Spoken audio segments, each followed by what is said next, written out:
13 mars 2023, on se retrouve donc pour un point sur l'actualité géopolitique internationale.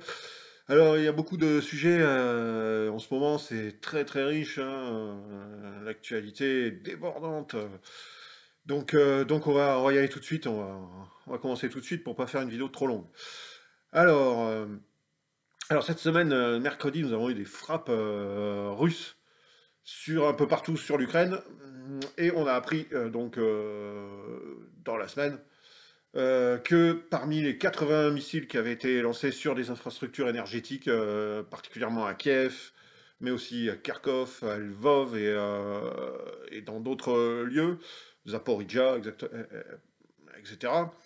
Ces frappes ont été, donc sur ces 80 missiles, 6 étaient des missiles Kinzhal. Ces missiles sont des missiles hypersoniques, et ces missiles ont été utilisés pour envoyer un message aux Occidentaux. Ces missiles hypersoniques, comme son nom l'indique, vont à plusieurs fois la vitesse du son, jusqu'à 20 fois, et ils sont inarrêtables par tous les systèmes antimissiles que possèdent les Occidentaux, que ce soit les Patriotes ou que ce soit d'autres qui sont disposés en Ukraine. Ces missiles sont inarrêtables, extrêmement précis.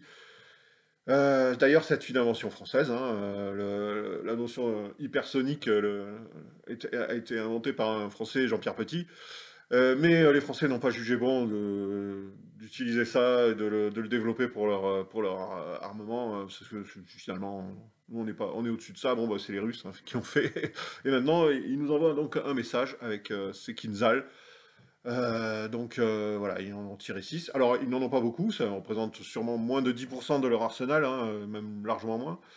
Ils n'en ont pas énormément, il faut ils en fabriquent, hein, les Russes, mais ils sont en train d'en fabriquer activement, hein, des missiles Kinzhal, hein, évidemment. Et ces missiles peuvent très bien transporter des charges nucléaires, hein. D'ailleurs, c'est contenu dans le message implicite, hein. Euh, Arrêter de prendre les Russes pour des jambons, hein, on va dire. Parce que les Russes, ils ont des missiles hypersoniques, vous ne les avez pas, les Américains sont en train d'en développer de leur côté, mais c'est encore en phase de test, c'est pas encore, hein, ils sont pas encore prêts, hein, les Américains à ce niveau-là. Donc voilà, donc ça va jouer un rôle important, hein, parce que ces missiles, évidemment, ils en ont peut-être pas en très grand nombre, mais ces missiles, quand ils sont employés pour un but vraiment précis, et ils sont efficaces, hein. On peut pas les empêcher, on peut pas les arrêter. Voilà, donc attention, c'est un message, hein. Bon alors, ils ont servi à détruire des centrales thermiques, la grosse centrale thermique de Kiev, ce qui fait que Kiev s'est retrouvé en difficulté pour son approvisionnement en électricité, etc. Bon. Donc, euh, donc, à noter. Sinon, on a un deuxième sujet, alors un sujet sur le rétablissement des relations diplomatiques Arabie Saoudite-Iran, qui est donc un sujet tout à fait récent, puisque c'est tombé hier. Mais ce rétablissement des relations diplomatiques ne s'est pas fait tout seul, comme peut-être pourrait le laisser entendre nos médias français. Voilà. Non, c'est fait sous l'égide de la Chine, sous l'égide de la République populaire de Chine. Bon, il n'y a aucun doute que la Russie a participé hein, dans l'élaboration de ce rapprochement entre les Iraniens et les Saoudiens. Et c'est un rapprochement très important. Pour les Occidentaux, c'est une grosse claque. Et d'autant plus que c'est une victoire pour la Chine, hein. Et pour la Russie, qui a discrètement participé, c'est la Chine qui a conclu, qui a permis de conclure l'accord, mais il a été construit, j'en suis certain, en grande partie par les Russes. Donc, autant pour l'isolement de la Russie et de la Chine, hein, voilà. Alors, on peut se souvenir de ce cher Joe Biden qui, il y a un mois de cela, nous disait mais quel est le dirigeant du monde? Il hurlait dans une diatribe vraiment inquiétante. Parce que quand il s'énerve, hein, Joe, hein. quel est le dirigeant qui veut être à la place de Xi Jinping aujourd'hui dans le monde? Quel est-il? Je vous pose la question, il disait ça en conférence de presse, journaliste, je vous pose la question, quel est le dirigeant qui veut être à la place de Xi Jinping? Voyons. Bon, bah, moi je ne sais pas, mais en ce moment, Xi Jinping, il vient d'être réélu pour un troisième mandat, réélu bien sûr par le comité central du Parti communiste chinois, pas par le suffrage universel, hein, c'est pas comme ça que ça marche hein, en Chine, hein, on a compris. Mais, donc il vient d'être quand même renommé, on va dire, à la tête de la République populaire de Chine, et en plus, le lendemain, eh bien, les Chinois nous sortent un accord entre les Saoudiens et l'Iran, changeant toute la donne au Moyen-Orient, puisque grâce à ce rapprochement, on peut imaginer peut-être une sortie de crise au Yémen, on peut imaginer une sortie de crise au Liban, etc. Et tout ça, ça ne se fait pas grâce aux Occidentaux, à l'Occident collectif, ça se fait grâce aux Chinois et aux Russes en coulisses. Voilà, voilà pour l'isolement, hein. Alors, les Russes, pendant ce temps-là, bon bah, pendant ce temps-là, non, je veux dire, les États-Unis se concentrent sur l'Ukraine, hein. Les États-Unis sont concentrés sur l'Ukraine. Alors, on menace la Chine, parce que la Chine est soupçonnée de fournir des armes à la Russie. On menace l'Iran parce que l'Iran est surpris. Alors, ils sont dans leur histoire, dans leur narratif, hein, pour employer l'anglicisme, dans leur narratif permanent sur les armes, l'Ukraine, etc.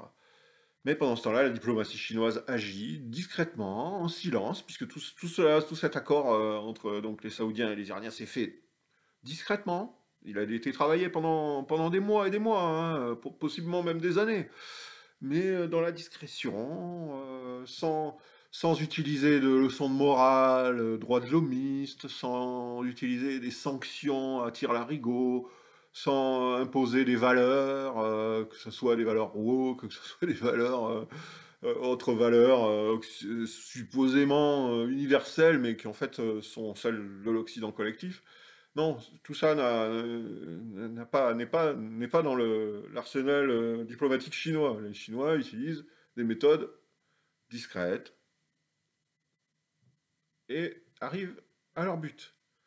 Voilà.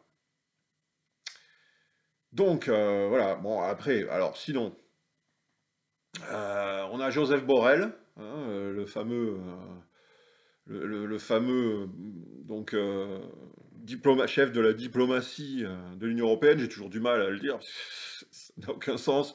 Donc, qui a avoué sur le site Euractiv, qui est un site européiste très sérieux, que que l'UE a épuisé toutes les sanctions possibles contre la Russie. Elle n'en a plus, elle n'a plus aucune possibilité. Donc voilà, ces sanctions, ces sanctions, elles ont aidé à la conclusion de l'accord hein, entre. C'est très utile en fait ces sanctions, puisqu'elles ont aidé les Chinois à conclure cet accord entre les Saoudiens et les Iraniens. Puisque les Saoudiens, voyant ces régimes de sanctions qu'on impose dès qu'un État ne nous plaît pas, bah, les Saoudiens, MBS en particulier, s'est dit, moi, j'ai pas envie d'être sanctionné, j'ai pas envie de subir ce genre de sanctions, donc l'Occident, voilà, je préfère un peu m'en détacher et être un peu plus indépendant. Donc il s'est rapproché des Chinois, et donc les Chinois ont pu obtenir, grâce aux sanctions des Européens et des Occidentaux contre la Russie, l'Iran, etc. Grâce à ces sanctions, les Chinois ont pu obtenir cet accord, ce rapprochement. Donc c'est intéressant à noter.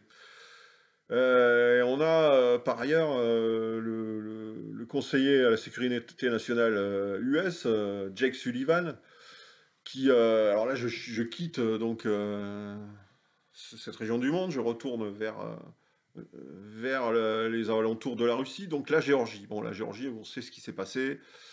Euh, une tentative de révolution colorée pour tenter de faire plier le régime, le régime, du moins le gouvernement, on va dire, parce que on va employer les termes de l'Occident collectif, donc le gouvernement géorgien, qui n'est pas assez pro-occidental au goût de nos chers gouvernements occidentaux, régimes occidentaux.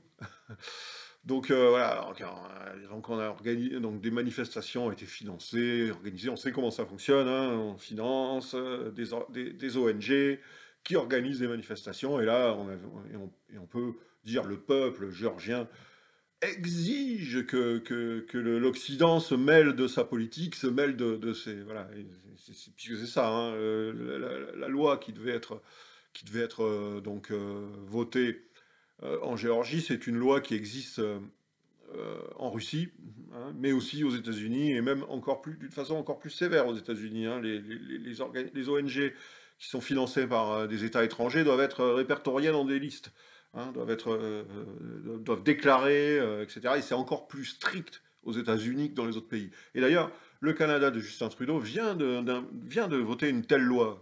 Mais là, il n'y a pas de problème. Quand c'est la Géorgie, là, il y a des manifestations, on prend d'assaut le Parlement. D'ailleurs, hein, on a pu remarquer que la prise d'assaut du Parlement géorgien ne suscite pas l'outrage des médias occidentaux autant que la prise d'assaut bidon, hein, puisque ça a été maintenant prouvé par des images du Capitole le 6 janvier 2020. Hein. Voilà, 2021, pardon. Donc là, on est toujours dans le deux poids, deux mesures permanent, etc. Donc, Jake Sullivan, le conseiller à la sécurité nationale US, donc je reviens à ce que je disais, a menacé, donc, enfin, du moins, a demandé à rencontrer la présidente, qui elle est pro-occidentale, hein, c'est un peu spécial la Géorgie, donc la présidente qui n'a pas beaucoup de pouvoir, très peu en fait, voire quasiment aucun pouvoir représentatif. Elle serait apparemment elle aurait été élevée en France, et elle aurait fait ses études aux États-Unis. Bon, elle devient présidente de la Géorgie, hein. Vous avez compris. Hein. Donc elle est plutôt pro-occidentale, donc elle est d'accord, hein, pour sanctionner l'Ukraine, que ce qu'exige donc Jake Sullivan, le conseiller à la sécurité nationale.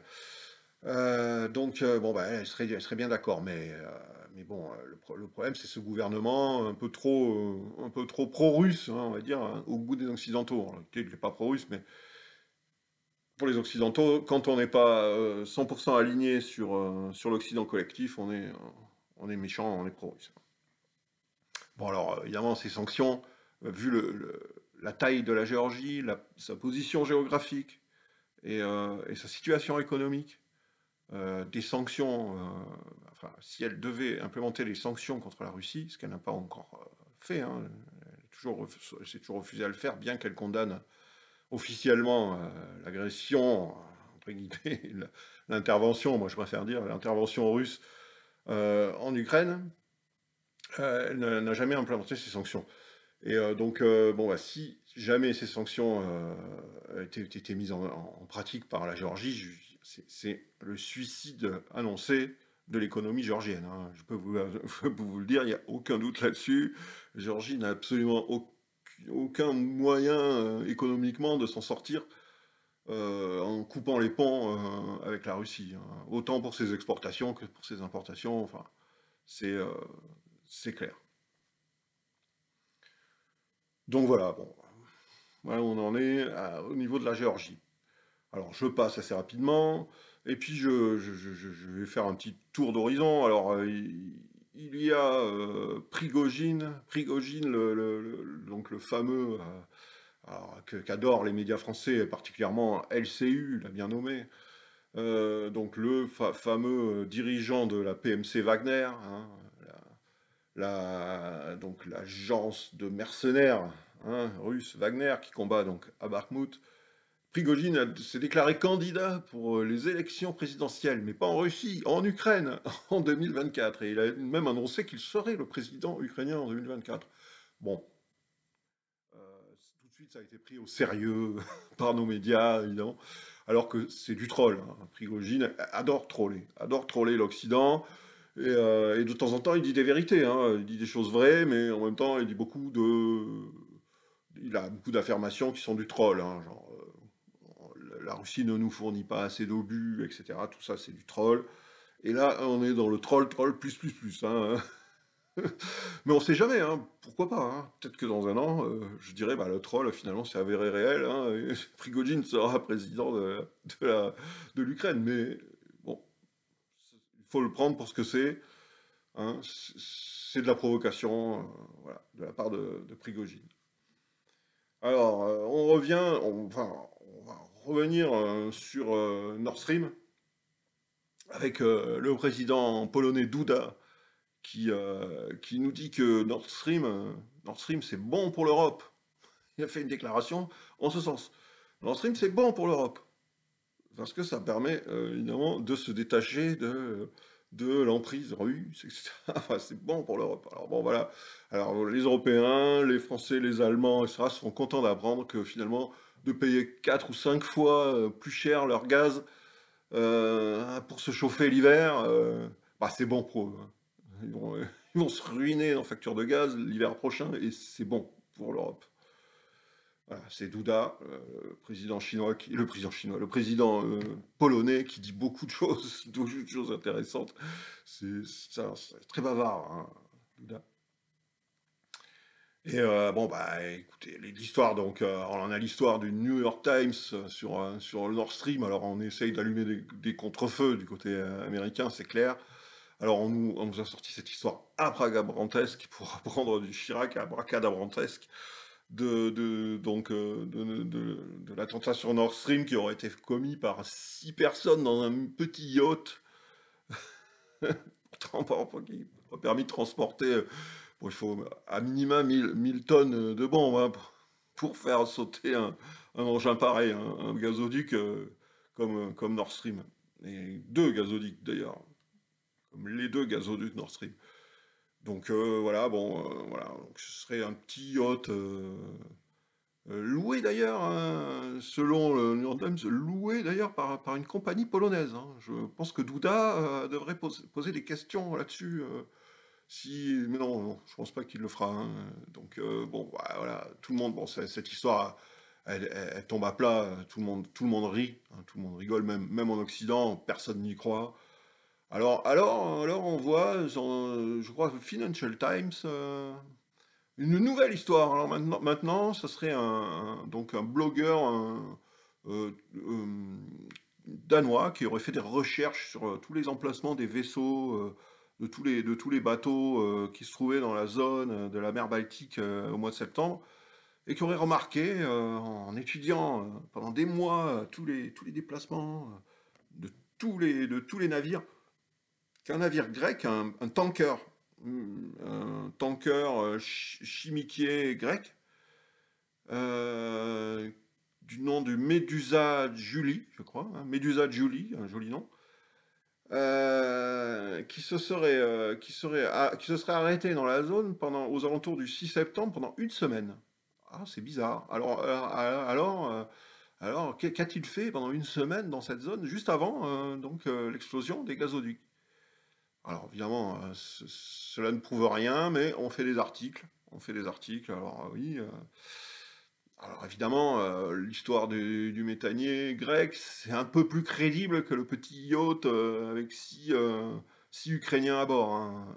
D'ailleurs, l'histoire du yacht avec 6 Ukrainiens à bord, ça a mis en colère Zelensky, hein. Zelensky pas du tout content qu'on accuse les Ukrainiens d'avoir commis cet acte, puisque chacun sait que c'est les Russes qui l'ont fait eux-mêmes pour impressionner l'Occident et pour montrer de quoi ils sont capables, c'est-à-dire détruire leurs propres infrastructures, pour montrer, ça c'est le général Yakovlev, hein, une des stars de LCU qui l'avait sorti cette énormité.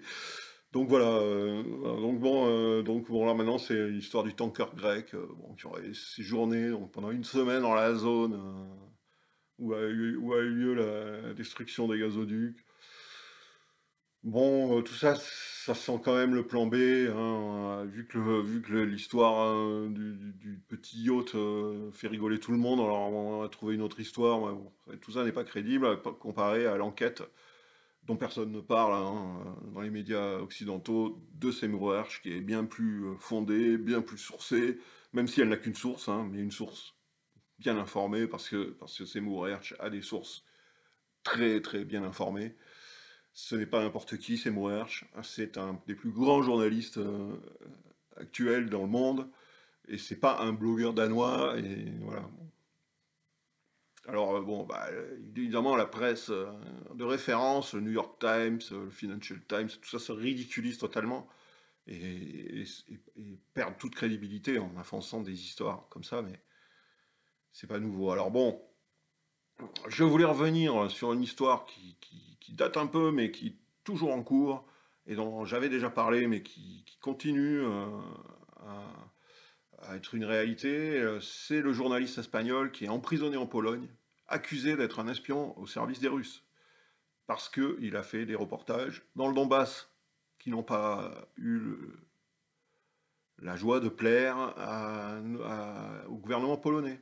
Donc, ce journaliste espagnol, nommé Pablo González, est depuis un an emprisonné en Pologne, sous des faux prétextes, accusations d'être un espion, etc. C'est exactement ce qui se passe en Iran. Hein. On a des journalistes français, occidentaux, qui parfois sont enfermés dans les prisons iraniennes pendant X mois ou années, et les médias s'insurgent, évidemment, puisqu'on les accuse d'être des espions occidentaux, etc. Et bien là, on a la même chose qui se passe dans l'Union européenne, en Pologne, avec un journaliste européen, espagnol en l'occurrence. Et il y a sa famille qui appelle, sa famille en Espagne, donc appelle les médias, mais on n'entend rien, aucune protestation, personne ne se lève pour le défendre, excepté sa famille. Voilà, silence total sur Pablo González, qui croupit en prison en Pologne, dans l'Union européenne, sous une accusation bidon. Voilà. Je le dis parce que c'est clair, c'est net, c'est totalement bidon. Bien, bah on va finir par une note un peu plus pour rigoler, on va la gaieté un peu, pour mettre un peu de gaieté dans cette vidéo. On va revenir encore avec notre ami, notre cher Zelensky. Il est grandiose, Zelensky. Il a trouvé une nouvelle idée. Zelensky veut renommer la Russie sous le nom de Moscovie. Alors, il demande donc aux universitaires ukrainiens d'étudier la possibilité de renommer dans les manuels scolaires, dans toute la littérature ukrainienne, la Russie en Moscovie. Et il espère d'ailleurs que, que le monde entier, que les Nations Unies, que voilà, etc., que toutes les organisations internationales le suivront voilà, bon, dans son idée de changer le nom de la Russie pour la rebaptiser Moscovie. Bon. Voilà, bon, c'est les idées à Zelensky. Mais si ça se trouve, ça va arriver, hein, c'est possible, hein, on ne sait pas, on peut le craindre. Hein. Bon, bien que Zelensky quand même soit un peu moins en odeur de sainteté, on a vu que le sénateur McCarthy aux États-Unis, qui est donc le nouveau dirigeant de la Chambre des représentants, donc républicain, qui au début du conflit portait son petit drapeau ukrainien, hein, et bon, et là, il a refusé l'invitation de Zelensky à venir à Kiev, à venir visiter Kiev, parce que bon, il a demandé, McCarthy a demandé à ce que les sommes qui sont déversées par les Américains en Ukraine soient un peu plus surveillées, qu'il y ait un audit pour savoir où elles atterrissent et tout. Parce que 120 milliards, ça fait quand même beaucoup, ça fait à peu près le double du budget militaire de la Russie, hein, qui a été déversé sur l'Ukraine depuis un an par les Américains uniquement. Donc ils se demandent un peu où passe cet argent, hein, parce qu'on n'en voit pas trop l'efficacité sur le terrain, les Ukrainiens reculent, etc. Donc ils se posent des questions. Donc Zelensky, outré qu'on puisse se poser des questions sur son honnêteté, hein, lui, l'homme des Panama Papers, voilà, outré, il a dit venez, monsieur McCarthy, venez voir à Kiev, j'essaie de l'imiter un peu avec sa voix, pour comment ça se passe, comment on dépense votre argent. Bon, écoutez, je n'ai que 35 villas dans le monde, hein, je n'en ai pas tant que ça. Hein. Bon, voilà.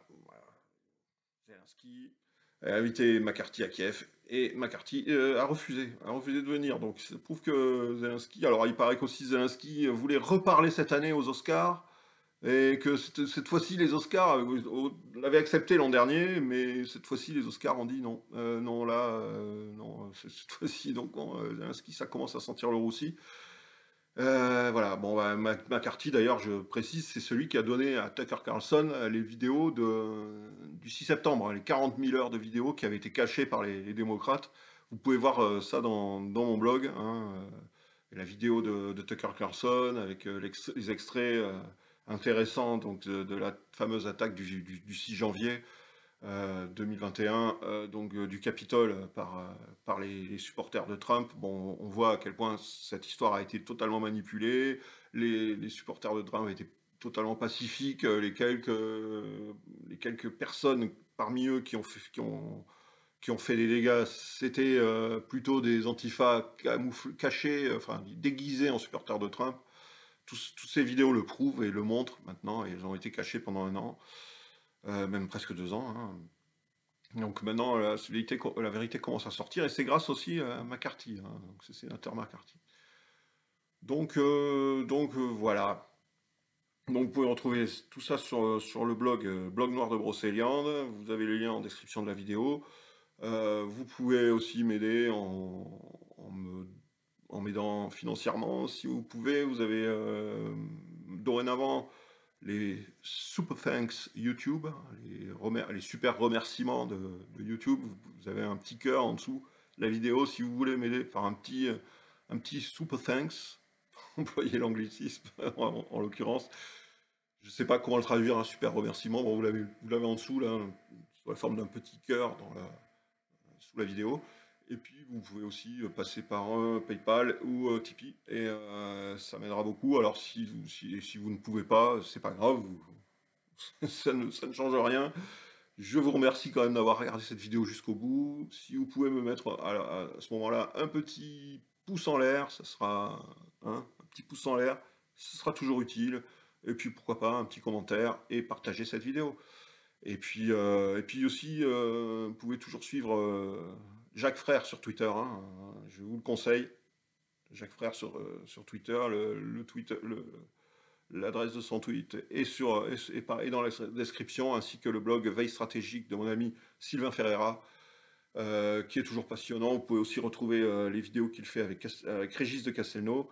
Pareil sur mon blog ou sur le blog Vue du droit de Régis de Castelnau. Et je vous remercie et je vous dis bonjour chez vous.